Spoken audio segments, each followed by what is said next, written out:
तेरी यही कहा। अगर मैंने ये सोचा कि मेरा बेटा एक ऐसी लड़की के साथ जिसका कोई वजूद नहीं हो, जिसकी कोई हस्ती नहीं हो, नहीं रहे, तो क्या बुरा किया मैंने? काश एक बाप बनकर आपने अपने बेटे के जज्बात को समझने की कोशिश की। मधु जी, आप यहाँ पर? कौन मधु? और आप कौन है? देखिए, आपको यहाँ डरने की जरूरत नहीं है।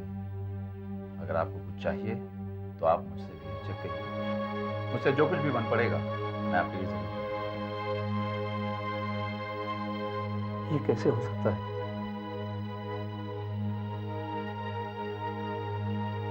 मैं उन दिनों को कैसे भूल सकता हूँ? अच्छा सर, आप कब फ्री है ताकि मैं अपनी डिफिकल्टी सॉल्व करने आ सकूं? मैं 4 बजे तक कॉलेज से घर पहुंच जाऊंगा। उसके बाद आप कभी भी आ जाइए।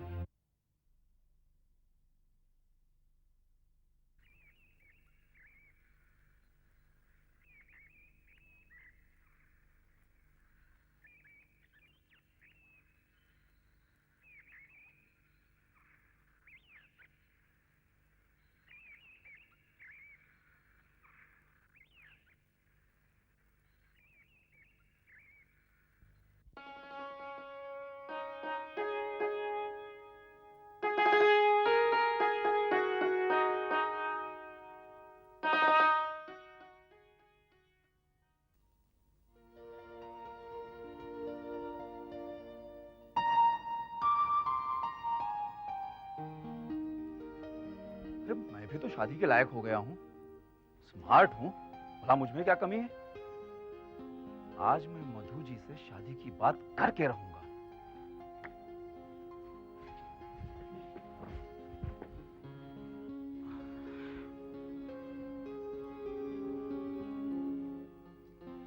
साहब जी, मधु मैडम जी आपसे मिलने आई हैं। अरे तो अब जल्दी उन्हें अंदर भेजो ना। बाहर क्यों खड़ा कर रखा है? और हाँ सुनो, 2 कप अच्छी सी चाय बना कर ले आओ। जी साहब जाओ जी। जाओ, जल्दी जाओ। मधु आ गई। अब मैं अपने दिल की बात मधु से कह के रहूंगा। मैं उससे कहूंगा कि मैं उससे शादी करना चाहता हूँ। Good evening sir. Very good evening, very good evening. बैठिए बैठिए ना। सर आई एम सॉरी, मुझे आने में थोड़ी देर हो गई। कोई बात नहीं, आप आ गई, मेरे लिए तो उतना ही काफी है। बैठिए। Thank you sir.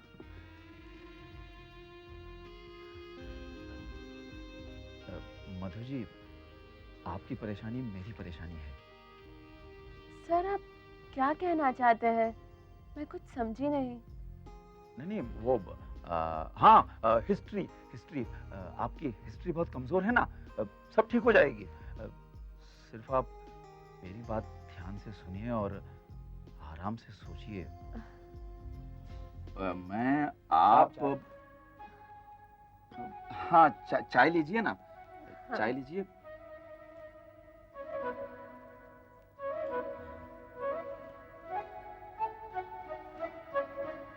सर आप कुछ कह रहे थे ना? मैं अब हाँ, चाय गरम गरम है ना, पीने में मजा आएगा। हाँ। पीजिए ना, आप पीजिए ना। सर आप मुझे यूं बार बार देख रहे हैं, कुछ बात है क्या? मैं तो हाँ, वो चाय वो चाय में रामू शक्कर डालना लगता है भूल गया है। मैं पी के देखता हूँ। हाँ, पी के देखता हूँ।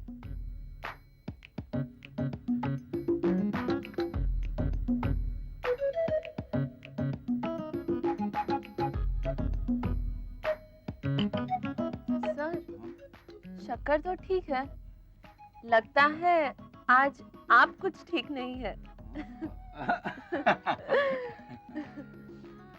अच्छा सर, अब मैं चलती हूँ, कल से हमारी पढ़ाई शुरू। Okay sir, bye. Bye. Sir एक बात कहूँ?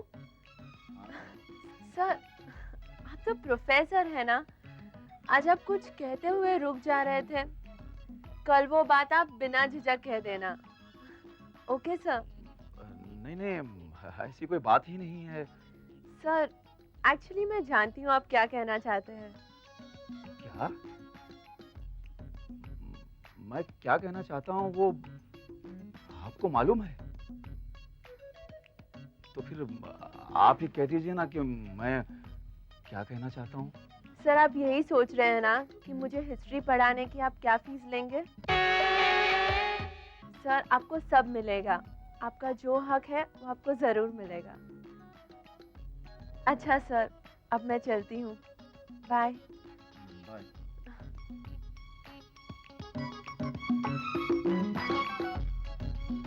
अरे वाह रे प्रोफेसर, अरे तू क्या हिस्ट्री पढ़ाएगा किसी को? अरे अपने दिल की बात तो मती जी को पढ़ा नहीं सका और चला हिस्ट्री पढ़ाने।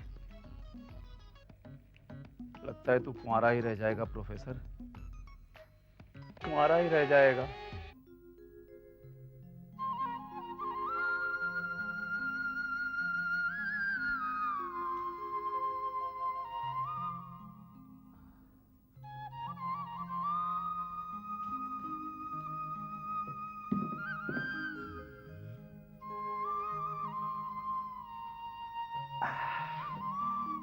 Madhu ji, Madhu ji, good morning. ये लीजिए गर्मा गर्म चाय, मैंने आपके लिए अपने हाथों से बनाई है। Thank you. लेकिन प्लीज, मैं आपसे कल रात से कह रही हूँ कि मैं मधु नहीं हूँ। अब क्यों मुझे बार बार परेशान कर रहे हैं? मैं सारी रात सो नहीं पाई और बस यही सोचती रही कि आखिर ये आपकी मधु है कौन? अच्छा बाबा जाने दीजिए, आप जो कहती हैं मैं वही मान लेता हूं, लेकिन पता नहीं क्यों मुझे यकीन नहीं है।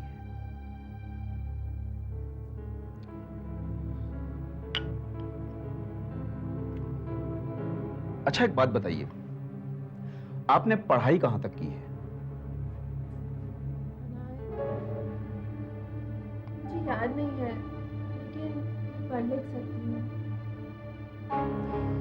अच्छा आपको अपने घर के बारे में तो कुछ याद होगा कि आपके घर में कौन कौन रहता था, आपकी माताजी क्या करती थी, आपके पिताजी क्या करते थे, या आपकी कोई बहन वगैरह होगी? प्लीज आप मुझे परेशान मत कीजिए। आपसे कह चुकी हूँ कि मुझे कुछ याद नहीं है, और वैसे भी मेरा सर बहुत दर्द कर रहा है। अगर आपने मुझे और परेशान किया तो मैं आपका घर छोड़ के चली जाऊंगी। नहीं सॉरी, मैं आपको परेशान नहीं करूंगा।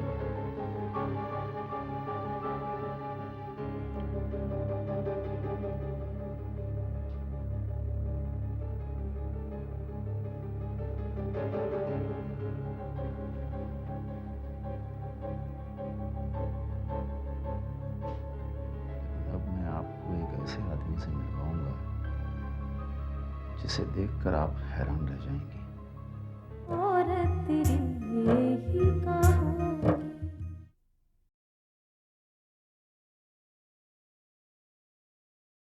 और तेरी यही कहानी।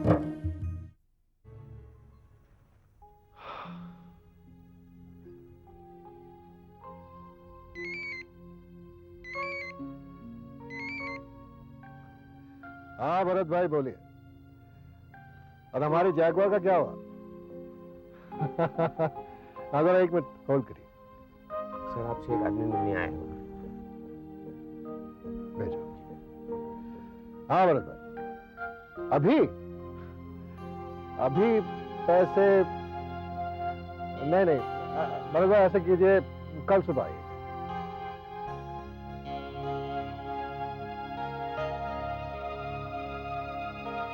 अरे आप शौक से दिल्ली जाइए भरत भाई, आपका 1 करोड़ रुपया मुझे नहीं चाहिए।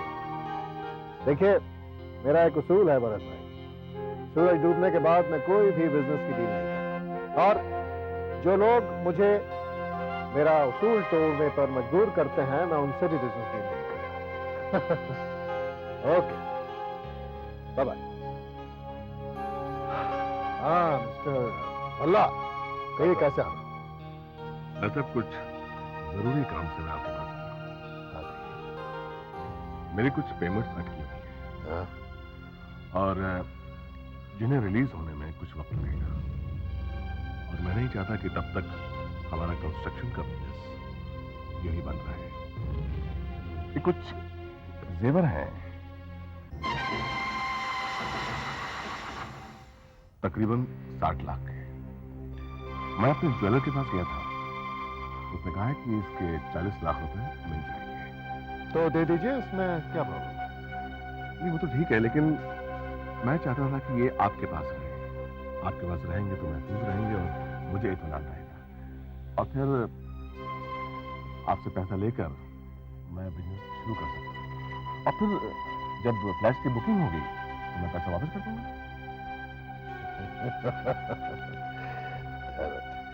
देखिए मिस्टर भल्ला, आपने अचानक मुझे फोन किया, कहा कि आप मेरे साथ कंस्ट्रक्शन करना चाहते हैं, मेरी जमीनें देखना चाहते हैं। पता नहीं मैं किस मूड में था, और मैंने आपको अपना पार्टनर भी बना लिया।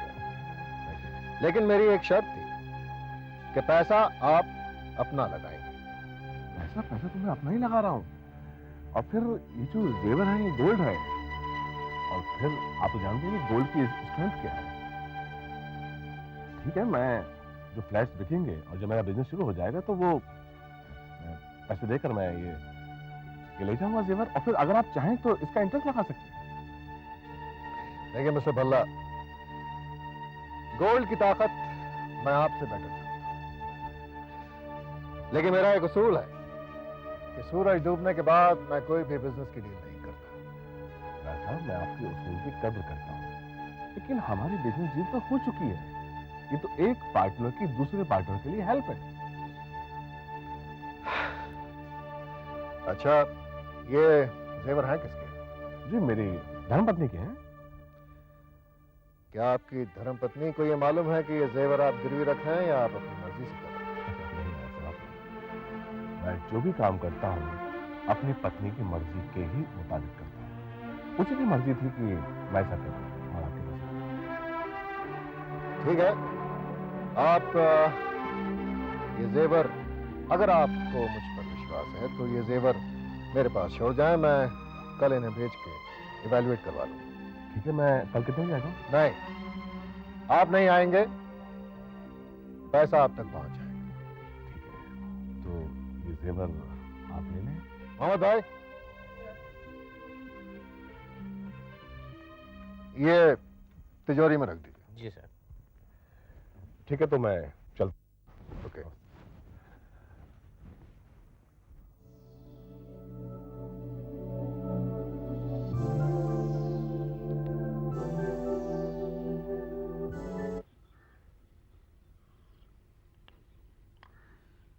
सेवाराम जी,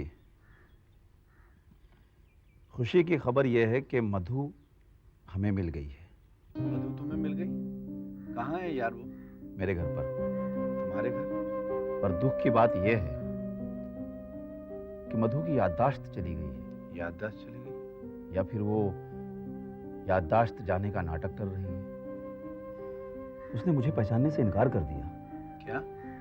हाँ, मैं चाहता हूं सेवाराम जी कि हमें उसके पति अनिल के पास चलना चाहिए और उसे बताना चाहिए कि मधु हमें मिल गई है और इस वक्त वो मेरे घर पर है। हाँ यार, उसके पति अनिल को भी हम खबर कर देंगे।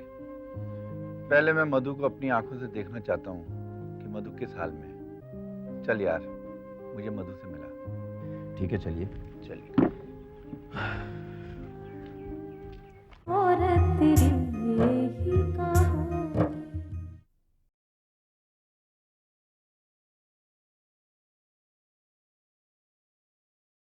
और तेरी यही कहानी।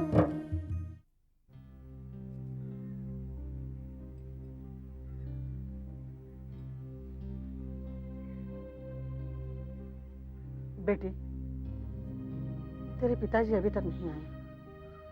काफी देर हो चुकी है। सुबह जाते हैं घर से, रात को देर से आते हैं। ये सिलसिला कई दिनों से चल रहा है। घर वालों पर क्या बीत रही है उन्हें कुछ पता नहीं है। आ जाएंगे माँ। पापा सुबह से शाम तक काम की तलाश में तो भटक रहे हैं, आने ही वाले होंगे। लो माँ, वो देखो पापा आ रहे हैं, लेकिन बहुत थके थके से लग रहे हैं। अभी उनसे कोई बात मत करना। पहले खाना वाना खा ले, आराम कर ले, फिर बाद में बात करना।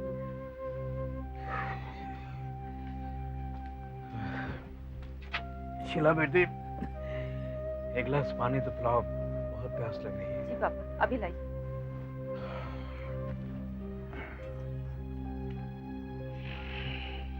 कोई नौकरी मिली? लीजिए पापा पानी। नहीं, सुबह जल्दी घर से जाते हो, देर से लौटते हो, और एक भी नौकरी नहीं मिली अभी तक। ललिता, मैं जिस कंस्ट्रक्शन कंपनी का मालिक था उसमें 500 लोग काम करते थे। मार्केट में मेरी बहुत अच्छी रेपुटेशन थी, सब लोग मुझे जानते हैं। अब तुम चाहते हो कि मैं उसी मार्केट में जाकर लोगों से नौकरी मांगू? नहीं नहीं, ये मुझसे नहीं हो सकता। अगर आपको नौकरी करनी नहीं है तो इतनी इतनी देर तक जाते कहाँ हो? तब बस मैं यूं ही पड़ोस के मोहल्ले में मेरी कंपनी का एक पुराना रिटायर्ड एम्प्लॉय, उसके यहाँ चला जाया करता हूँ। उसके बुरे वक्त में मैंने उसकी थोड़ी मदद की थी, तो बस वो थोड़ी सी मेरी खातिर कर दिया करता है। कभी खाना खिला देता है, चाय पिला देता है, अखबार पढ़ने को देता है, और कभी कभार बस टीवी देख लिया करता हूँ उसके यहाँ। घर में खाने को नहीं है और ये चले हैं टीवी देखने। आखिर टीवी में देखते क्या हो? आजकल टीवी में एक अच्छा प्रोग्राम आ रहा है, औरत तेरी यही कहानी। मौका लगे तो तुम भी जाकर किसी के यहाँ देख लो, शायद तुम्हारे स्वभाव में भी कुछ फर्क आ जाए। तुम्हारे कहने का मतलब क्या है? देखो ललिता, आज हमारी जो हालत है उस सब के लिए अकेली तुम जिम्मेदार हो, तुम्हारा स्वभाव जिम्मेदार है। मैंने कितनी बार तुमसे कहा कि तुम अपना स्वभाव बदलो, अपने आप को बदलो, लेकिन तुमने मेरी एक बात नहीं मानी, तो अब भुगतो। मैंने आपसे नौकरी के लिए पूछा है, भाषण देने के लिए नहीं कहा है। आसमान से गिरकर जमीन पर आ गए, महलों से निकलकर झोंपड़े में आ गए, अब भी तुम्हारा स्वभाव नहीं बदला ललिता, अब भी नहीं बदली तुम।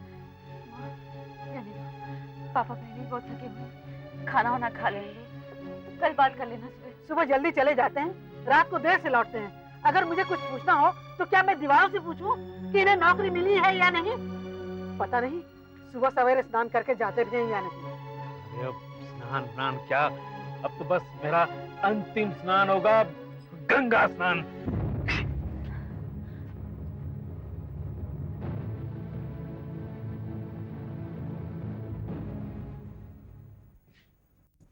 सेवाराम जी, ये रही आपकी बहन मधु।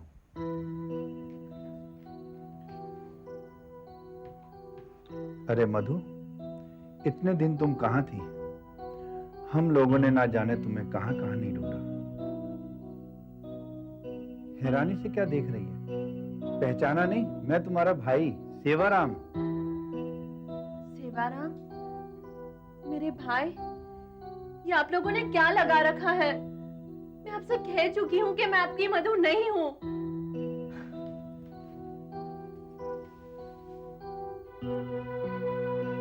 प्यारे लाल जी, मधु की माँ को ये पता ना चले कि मधु यहाँ है।